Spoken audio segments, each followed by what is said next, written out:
ये हमारे बहुत सारे ऐसे दर्शक होंगे जिनको जॉर्ज सोरोस के बारे में, उनके बैकग्राउंड के बारे में पता नहीं होगा, लेकिन अंतर्राष्ट्रीय स्तर पर जॉर्ज सोरोस एक विवादास्पद व्यक्ति हैं और उनके बारे में माना जाता है कि वो सरकारों को डिस्टेबलाइज करने की कोशिशें करते हैं। और वो उनके बारे में ये भी कहा जाता है कि वो हर देश के अंदर जो लिबरल हैं, जो जो डेमोक्रेटिक फोर्सेस हैं, उनको मजबूत करने के लिए वो फंड भी करते हैं। ये भी एक सच्चाई है।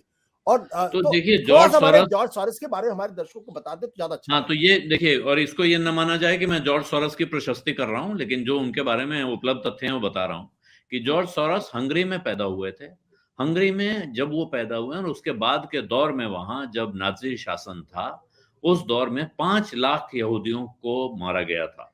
हम लोग जर्मनी को बहुत नाम सुनते हैं कि जर्मनी बड़ा बदनाम है इस मामले में। हंगरी में 5 लाख यहूदियों की हत्या की गई थी। और जॉर्ज सोरोस का मूल उपनाम श्वार्ट्ज है। सोरोस नाम उनके परिवार ने अपनाया था इसलिए ताकि वो पता न चले लोगों की कि ये यहूदी हैं।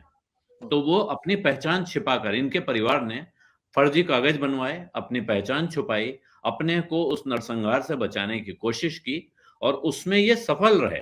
और सफल ही नहीं रहे, उनका कहना है कि हमने औरों की भी मदद की इसी तरह से फर्जी कागज बनवा के वहां से भागने में, निकलने में। वहां से ये लंदन आते हैं। लंदन में इन्होंने कुछ कुली का काम किया, रेस्टोरेंट का काम किया, साथ में लंदन स्कूल ऑफ इकोनॉमिक्स से डिग्री ली और उसके बाद ये अमेरिका जाके फाइनेंशियल मार्केट के एक बड़े भारी खिलाड़ी बने हैं। हेज फंड मैनेजर हैं। 1973 में उन्होंने अपना हेज फंड खोल लिया था।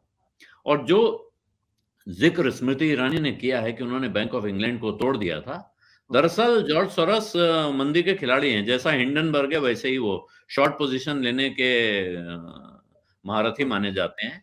और ये मैं आपको तारीख बता देता हूँ, ये 16 सितंबर 1992, इसको ब्लैक वेंसडे कहा जाता है ब्रिटेन में। उस दिन इन्होंने एक बड़ा शॉर्ट का सौदा ब्रिटिश पाउंड पर किया था और एक्सचेंज रेट मैकेनिज्म में, और उसके पाउंड बहुत बुरी तरह से गिरा था। इसीलिए कहा जाता है कि उन्होंने बैंक ऑफ इंग्लैंड की कमर तोड़ दी थी। लेकिन उस सौदे में इन्होंने बहुत भयानक पैसा कमाया, जबरदस्त पैसा कमाया था। उस पैसे को जो इन्होंने कमाया था, जॉर्ज सोरोस ने अपनी संपत्ति का लगभग 64% उन्होंने एक ओपन सोसाइटी फाउंडेशन को दिया हुआ है। जो ओपन सोसाइटी फाउंडेशन उनके हिसाब से दुनिया में उन सब लोगों के साथ खड़ा होता है जो किसी तरह के भेदभाव के, हैरेसमेंट के शिकार हैं। इसमें वो तमाम तरह के एथनिक ग्रुप्स भी आते हैं, रोमा जिप्सी आते हैं जो पूर्वी यूरोप के एक समुदाय है, एलजीबीटीज आते हैं, ड्रग की आदत जिन लोगों को लगती है, यानी नशेड़ी लोग हैं, वो भी आते हैं। तो वो कहते हैं कि इन सबको मौका मिलना चाहिए। मैं चाहता हूं एक ऐसा समाज जिसमें सबके लिए बराबर का मौका हो, किसी के साथ भेदभाव ना हो रहा हो। और इसकी वजह ये है, वो कह रहे हैं कि हम दुनिया की सबसे खतरनाक ताकतों में से एक के सामने थे, जिसके सामने से हम निकल के आए क्योंकि हमने कोशिश की।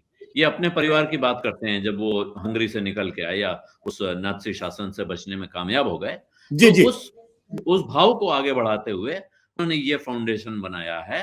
अब आप इसको लेके कह सकते हैं कि साहब, और इन पे आरोप क्या लगता है कि पूर्वी यूरोप में तमाम देशों में सरकारें गिरवाने में, तख्ता पलट में इन्होंने पैसा लगा के मदद की है। लेकिन वो ये बात बाकायदा स्वीकार करते हैं और वो कहते हैं कि मेरा काम तो पैसा बनाना है और पैसा मुझे ये ताकत देता है, पैसे ने मुझे ये हैसियत दी है कि मेरी बात में वजन आ जाता है और मैं अपने दूसरे से ज्यादा अपने को मेरी ज्यादा आजादी महसूस करता हूँ। इसलिए शायद वो पैसा भी बनाते हैं। तो ये उनका बैकग्राउंड है और वो इस बात पे थोड़ा शिद्दत से सोचते हैं। आप उस स्पीच को सुनिए, अगर जिस स्पीच का जिक्र हो रहा है। बिल्कुल आलोक, मैं उसमें उनकी स्पीच पर भी आऊंगा। सत्य हिंदी का ऐप डाउनलोड करें गूगल प्ले स्टोर पर।